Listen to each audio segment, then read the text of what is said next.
तो चलिए आज बात करते हैं एक ऐसी माँ की जिसकी आस्था ने नामुमकिन को भी मुमकिन कर दिखाया। ये कहानी है संकट चौथ व्रत के चमत्कार की, जो हमें ये सिखाती है कि सच्ची भक्ति में आखिर कितनी शक्ति होती है। और ये कोई मामूली वादा नहीं है। असल में यही तो इस व्रत की शक्ति का पूरा सार है, जो हर उस माँ को उम्मीद देता है जो अपने बच्चे के लिए परेशान है। कहानी शुरू होती है दो भाइयों से। खून तो एक था, पर दिल बिल्कुल जुदा थे। एक तरफ था चालाक बड़कू और दूसरी तरफ सीधा साधा छोटकू। और बस यहीं से अन्याय के बीज पड़ने शुरू हो गए। तो देखिए, ये कोई बंटवारा नहीं था, ये तो सरासर एक धोखा था। देखिए ना, कैसे बड़कू ने सारी अच्छी चीजें अपने पास रख लीं और छोटकू के हिस्से में क्या आया? सिर्फ निराशा और मायूसी। यहीं से उनके मुश्किल भरे सफर की शुरुआत होती है। उस एक बंटवारे ने ना दोनों भाइयों की तकदीर को जैसे दो बिल्कुल अलग रास्तों पर धकेल दिया। एक की झोली तो खुशियों से भरती चली गई और दूसरे के हिस्से में सिवाय दर्द के कुछ नहीं आया। और जेठानी की जो क्रूरता थी ना, वो कोई एक दिन की बात नहीं थी। नहीं, ये तो एक सोची समझी साजिश थी। एक ऐसा जाल था जो हर कदम पर सुशीला और उसके परिवार को तोड़ने के लिए ही बुना गया था।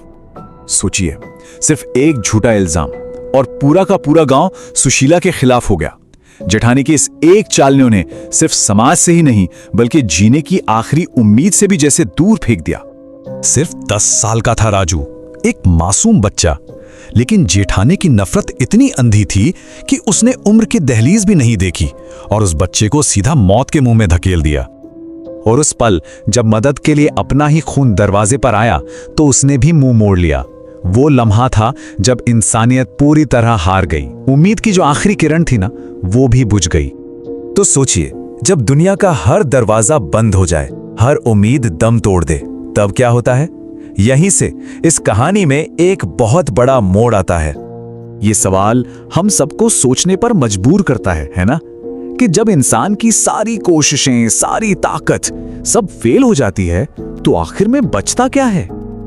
और इसका जवाब है आस्था। सिर्फ एक शब्द, आस्था।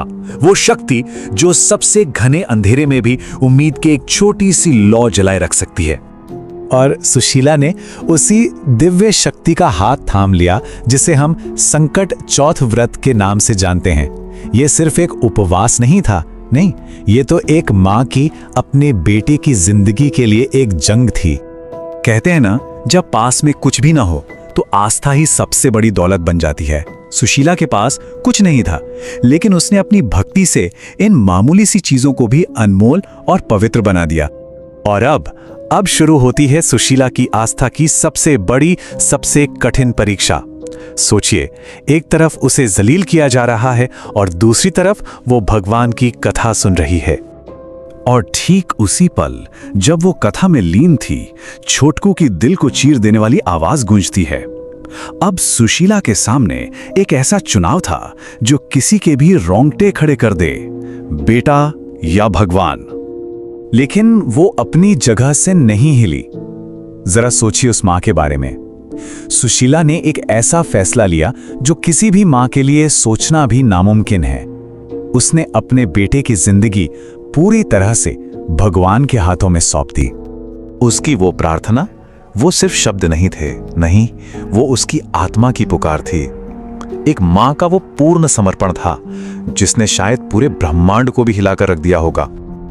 और अब वक्त था उस चमत्कार का, उस दिव्य घटना का, जिसका इंतजार सिर्फ सुशीला ही नहीं बल्कि शायद पूरी कायनात कर रही थी। और देखिए, जैसे ही आसमान में चांद निकला और सुशीला ने अर्घ्य दिया, चमत्कार हो गया। उस पवित्र जल की बस कुछ बूंदें और उन बूंदों ने राजू के अंदर फिर से जान डाल दी। लेकिन रुकिए, कहानी अभी खत्म नहीं हुई है। चमत्कार तो हो गया, पर अब बारी थी न्याय की। सुशीला की बेगुनाही का साबित होना अभी भी बाकी था। और फिर देखिए कैसे एक एक करके जेठानी के सारे पाप, सारे गुनाह दुनिया के सामने आने लगे। कहते हैं ना, सच को कोई नहीं छिपा सकता, खासकर तब जब इंसाफ करने वाला खुद भगवान हो। और आखिर में पछतावा के आंसुओं ने उस बिखरे हुए परिवार को फिर से एक कर दिया।